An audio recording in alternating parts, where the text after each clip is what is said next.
Iya sih, Pak. Iya. Pak, kita ngadain Zoom ini untuk melengkapi tugas kami untuk mata kuliah Pendidikan Agama Dunia ya, Pak. Iya. Ya. Jadi ada beberapa pertanyaan yang nanti kita tanyain sama Bapak. Mudah-mudahan Bapak berkenan untuk bantu menjawab ya, Pak. Ya. Iya. Kita langsung ke pertanyaan aja ya, Pak. Baik, silakan. Iya. Pertama, kami mau bertanya nih, Pak. Menurut pandangan Bapak, mengapa manusia itu harus beragama, Pak? Saya jawab ya. Iya. Kenapa manusia harus beragama itu yang membedakan kita dengan makhluk hidup lainnya, dengan hewan dan tumbuhan, sehingga kita bisa berubah atau menjadi lebih baik. Karena hewan dan tumbuhan kan tidak punya agama. Jadi kita yang punya agama itu makhluk yang berakal, yang punya yang harus punya agama. Jadi memang harus memiliki iman ya, Pak. Iya. Iya. Lalu kalau manusia harus beriman, tujuannya apa, Pak? Tujuan untuk memiliki agama itu, Pak? Kita punya agama itu supaya kita bisa mengenal siapa yang menciptakan kita. Dengan iman, kita di dalam agama Islam itu ada 6 rukun iman, di mana kita iman kepada Allah itu adalah yang pertama. Tentunya gimana kita harus mengenal dari mana kita diciptakan oleh siapa. Nah itu kita dengan agama itu kita harus belajar atau kita harus mengenal siapa yang menciptakan kita. Fasilitasnya adalah agama. Lalu kalau misalnya memang tujuannya kita harus iman kepada Allah, Pak, kenapa di dunia ini ada banyak agama di dunia ini, Pak? Kenapa banyak agama di dunia ini? Agama itu ada 2 macam. Ada agama langit atau agama yang diturunkan oleh Allah, dan agama bumi atau agama ardi. Agama langit disebut agama samawi yang diturunkan oleh Allah, ada 3. Ada Yahudi, Nasrani, dan Islam. Sementara agama bumi ada Hindu, Buddha, itu adalah Konghucu, itu adalah agama-agama yang di bumi. Berarti setiap agama memiliki tujuan masing-masing juga ya, Pak? Iya, saya yakin setiap agama tujuannya sama untuk ke arah kebaikan. Ya, untuk ke arah kebaikan. Cuman kita sebagai agama Islam, bahwa kita harus yakini kita ada fasilitasnya, yaitu seperti tadi. Dengan agama itu, kita agama Islam bahwa kita sebagai agama Islam, agama kita yang paling benar, semua agama berhak untuk seperti itu, tapi kita tidak boleh fanatik.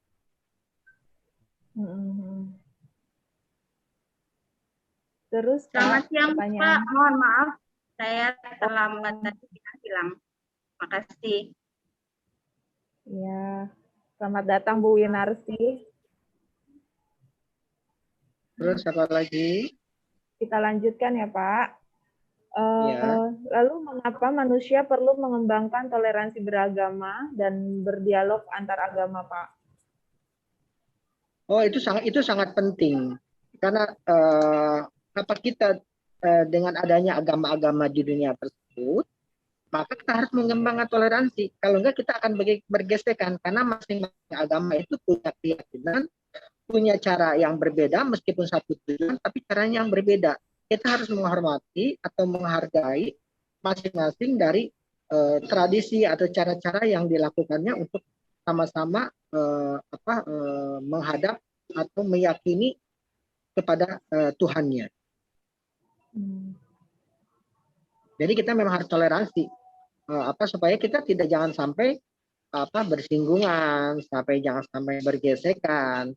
Karena kalau misalkan kita sampai seperti itu, ya tujuannya tidak akan murni menjadi kebaikan, karena kita hanya ego kita yang dikedepankan. Kalau udah bicara seperti itu. Nah, kalau untuk Bapak sendiri, Pak, manusia itu konsep manusia dari pandangan Bapak itu seperti apa, Pak? Konsep manusia. Manusia itu adalah makhluk Tuhan yang paling sempurna diciptakan oleh Allah, yang dimana kita sebagai manusia biasa tentunya ya diciptakan oleh Allah itu dari segumpal tanah yang menjadi syariat yang Allah ciptakan, terus yang Allah menciptakan kita dari segumpal tanah. Ada di dalam Al-Quran sendiri bahwa manusia itu diciptakan oleh saripati atau dari segumpal tanah. Terus kita punya orang tua dengan syariat orang tua, ayah dan ibu kita. Nah, kalau manusia itu kan tidak luput dari dosa ya, Pak. Nah, konsep dosa dari pandangan Islam bagaimana, Pak? Dosa itulah ketika kita keluar dari koridor yang sudah ditentukan oleh Allah, itu kita akan berdosa. Sementara dosa itu ada dua, dosa kepada manusia dan dosa kepada Allah. Dosa kepada Allah itu yang paling gampang Allah mengampuninya. Tetapi dosa yang melibatkan manusia itu harus dari manusia itu sendiri memaafkan, mengampuni, baru Allah akan memaafkan atau mengampuninya. Berarti harus harus bersungguh-sungguh ya, Pak, ya, minta ampunan dari Allah ya, Pak. Iya betul, karena kita nggak mau apalagi kita manusia yang kalau tadi manusia biasa nggak luput dari dosa. Iya. Nah, kalau tadi kita ngebahas soal dosa nih, Pak. Kalau kita bahas sekarang keselamatan dalam agama Islam seperti apa, Pak? Kurang jelas tadi, maaf. Kita sudah bahas tentang konsep dosa ya, Pak. Sekarang kalau konsep keselamatan di dalam Islam bagaimana, Pak? Di dalam kita nggak bisa lari dari Al-Quran. Allah sudah menjamin selama kita menjalankan perintah Allah dengan yang ada di dalam Quran yang sudah ditentukan, kita akan selamat.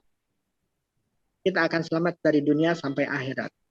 Jadi ketika kita keluar dari koridor itu, ya kita jadinya berdosa. Bahkan mungkin tidak selamat. Tetapi kalau misalkan kita menjalankan, kita ada dua pegangan hidup kita, Al-Quran dan hadis atau sunnah. Tapi hati-hati, sunnah juga banyak sekali yang artinya tidak sahih ya, atau diragukan. Tetapi kalau kita pegang Al-Quran itu udah pasti, kan itu adalah firman Allah yang yang ada di dalam Al-Quran itu, perintah Allah yang sudah dituliskan di dalam Al-Quran.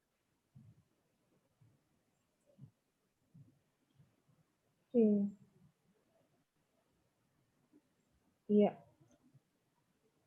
Nah, sedang saat ini Pak, gimana konsep iman dan keyakinan di dalam Islam, Pak? Sorry, konsep iman. Iman dan iman dan kepercayaan, keyakinan dalam agama seperti yang saya sampaikan tadi, ya. Seperti yang saya sampaikan tadi, kita kan dari kecil sudah belajar ada rukun Islam, ada rukun iman. Rukun Islam adalah syahadat. Ketika kita menjadi orang Islam itu kan syahadat, melaksanakan sholat, memberi zakat, melaksanakan seperti hari ini puasa bulan Ramadan, dan naik haji. Itu adalah rukun iman, rukun Islam. Sementara rukun imannya sendiri kan kita ada iman kepada Allah, iman kepada malaikat, iman kepada kitab, kepada Rasul, iman kepada hari akhir, dan iman kepada qada dan qadar. Itu kita ketika kita dari keenam itu harus kita imani. Harus kita imani. Kalau kita tidak iman berarti kita memang kufur. Itu yang harus yang sama-sama pegang itu kita sebagai umat Islam, tentunya kita harus dari konsep itu nggak boleh keluar.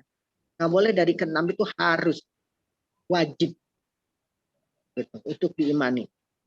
Karena itu adalah merupakan cikal bakal atau fondasi kita untuk bisa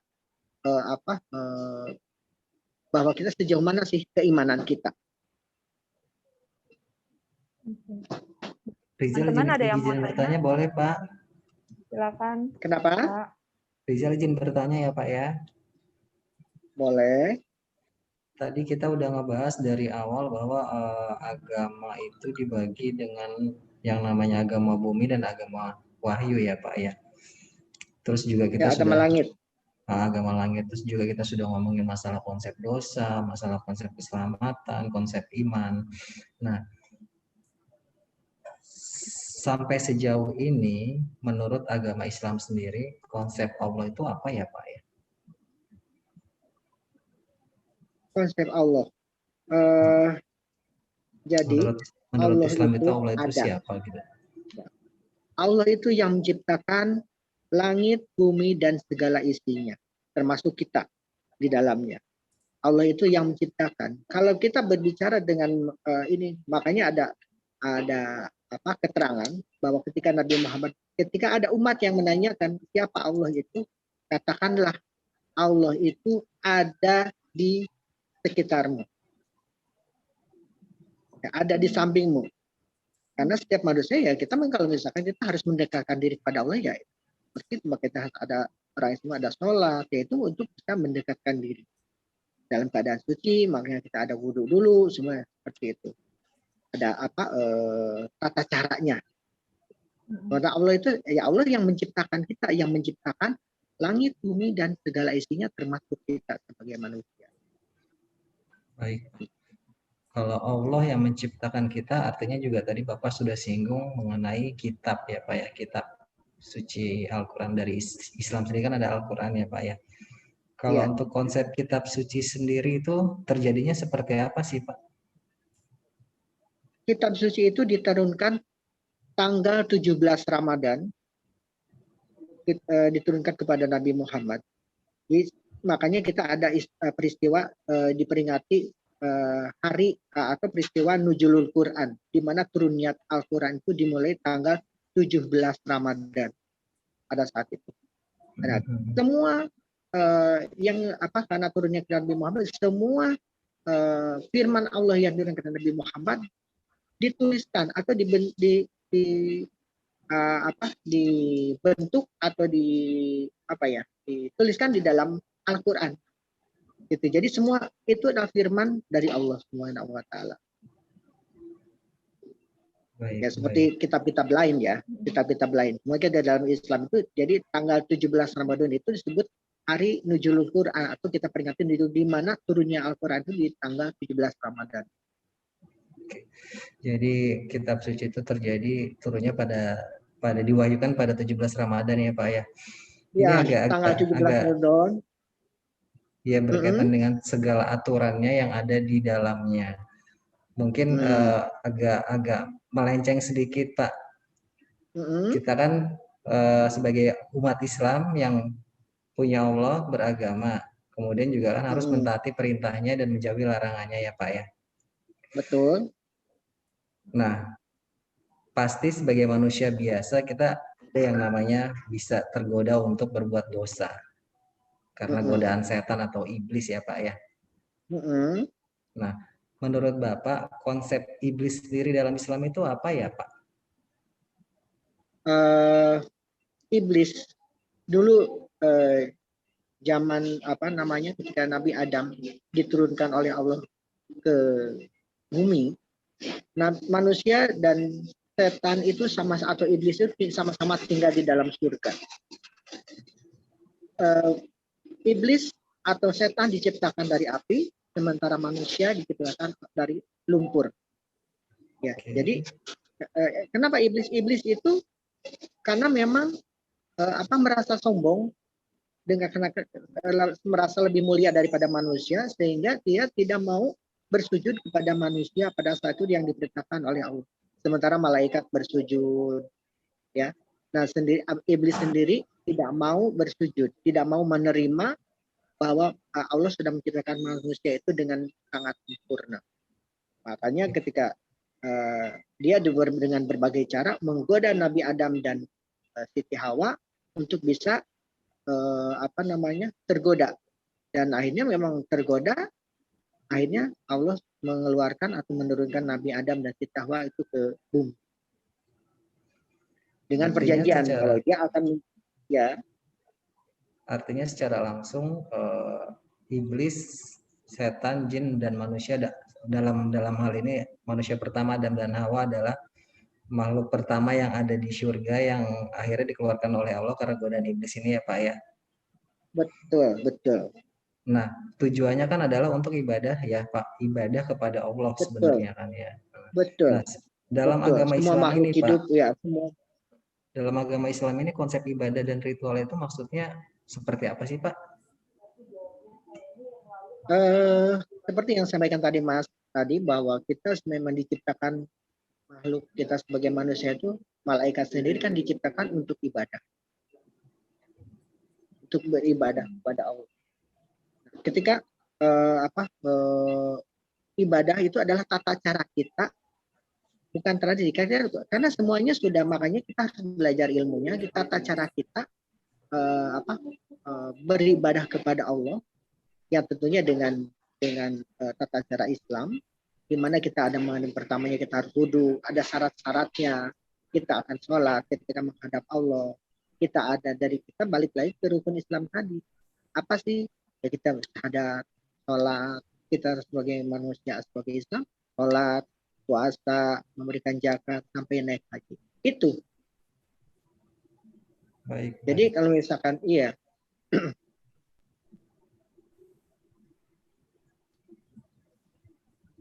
Baik, Pak. Untuk selanjutnya saya ingin bertanya, kalau semuanya itu kan tujuan kita ibadah itu kan untuk kebaikan kan Pak, untuk hari akhir juga. Betul. Bagaimana konsep Islam tentang hari kiamat Pak? Hari kiamat, seperti dalam tadi saya sebutkan, kita sebagai umat Islam harus mengimani bahwa akan datangnya hari akhir atau hari kiamat. Dan itu memang akan terjadi. Cuman Allah memang merahasiakan waktunya kapan. Tapi itu sebagai umat Islam, di dalam rukun iman yang kelima, sudah disebutkan kita harus mengimani bahwa akan adanya hari akhir atau hari kiamat.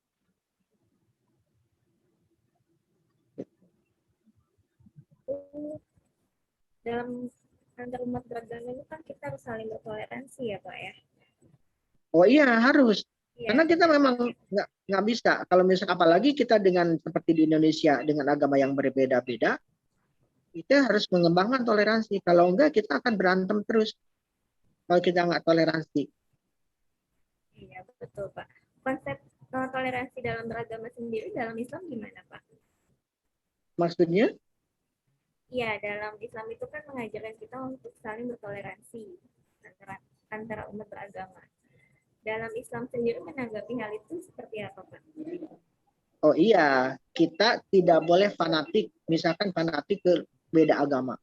Oh kamu pakai bajunya atau kamu tidak pakai hijab, kita nggak boleh.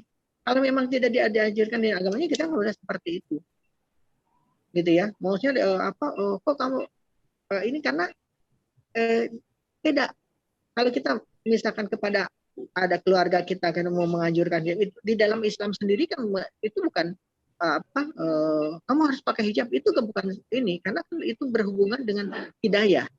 Kalau misalkan memang orang tersebut tidak Tuhan tidak menurunkan hidayah, meskipun keluarganya semuanya santri, semuanya pakai hijab, dia sendiri enggak, itu tidak bisa dipaksakan. Kalau memang turun hidayah, meskipun siapapun itu dia akan melaksanakan atau akan menutup auratnya dengan baik. Iya betul Pak. Tiap sendiri kan mempunyai cara beribadahnya sendiri, termasuk tempat ibadah ya Pak ya. Di dalam Islam untuk konsep tempat ibadahnya seperti apa Pak? Kurang keras? Ya, untuk di agama Islam sendiri, untuk konsep tempat ibadah kita, masjid itu bagaimana Pak? Apakah menggambarkan sesuatu atau melambangkan apa gitu Pak? Iya, memang kita umat setiap agama khususnya di Indonesia itu punya tempat ibadah masing-masing. Ya, ada masjid ya untuk Islam, ada gereja mungkin yang yang Nasrani, terus ada pura, ada vihara gitu ya. Kita memang sebagai umat Islam kita memang punya tempat disebutnya Baitullah, itu adalah rumah Allah yang dimana kita akan melakukan atau kita melakukan peribadahan itu di masjid, terutama ya laki-laki. Kita wajib laki-laki itu memang untuk selalu melakukan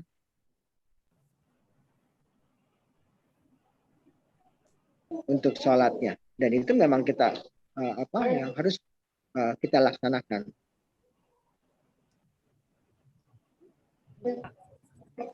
Terima kasih Pak Denny. Izin melanjutkan pertanyaan. Mungkin dari segi bernegara ini Pak, apa sih hubungan Islam atau konsep-konsep Islam dalam dunia politik Pak yang ada di negara kita? Makanya nih kalau misalkan kalau agama sudah dicampur dengan politik itu kacau gitu ya, karena kalau politik itu apapun bisa dihalalkan. Kalau dengan apapun dengan politik ini bisa menghalalkan segala cara. Tetapi kalau misalkan kalau agama tidak seperti itu.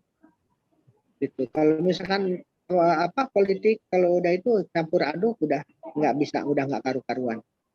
Apalagi kalau misalkan seorang kiai sudah masuk ke dunia politik itu udah nggak murni lagi bahwa dia mengedepankan uhwah Islamiyah, itu udah diragukan.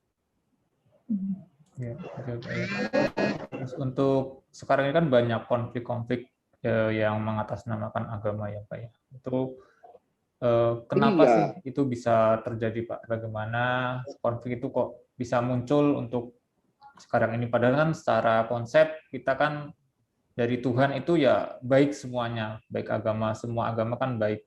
Tapi kenapa kok bisa terjadi konflik seperti itu? Setiap orang itu punya Tuhan menciptakan manusia itu yang membedakan manusia itu dengan malaikat, dengan binatang. Kita tuh ada nafsu, malaikat hanya punya tidak diberi nafsu. Dia diberi akal gitu ya, tetapi tidak diberi nafsu. Sementara binatang tidak diberi akal, nafsunya ada binatang, nafsu tapi tidak diberi akal, pikiran nggak ada binatang, makanya beda. Nah kalau misalkan udah manusia udah ngedepan hawa nafsunya, bilang pikirannya kalah, ya itu akhirnya kayak seperti itu, kacau, karena ya hawa nafsunya aja yang dikedepankan. Menutup kemungkinan atau tidak tertutup pada dunia politik, seorang pemuka agama ketika masuk ke dunia politik kalah dengan pikirannya, dengan akal sehatnya yang dikedepankan ada hawa nafsunya, kacau. Baik Pak, untuk solusinya mungkin Pak untuk biar tidak terjadi konflik agama. Konflik agama, ya kita harus mengembangkan toleransi beragama itu Mas. Kita tidak boleh saling menyinggung, kita tidak boleh fanatik yang berlebihan, terlebih kalau misalnya fanatik kepada yang berbeda agama. Kita yang satu agama saja ketika kita fanatik, orang itu akan tersinggung, apalagi yang beda agama nggak ada hubungannya. Kalau saya menuntut orang Nasrani harus berhijab atau misalkan dia menggunakan baju yang ini yang tertutup, itu kan kalau misalnya apalagi seperti di dunia barat itu kan kita nggak bisa, malah yang timbulnya apa, ngapain ngurusin gue gitu. Tapi kalau misalkan yang beda, yang seagama aja sering konflik, apalagi beda agama dengan tradisi atau tata cara yang berbeda. Baik Bapak Denny.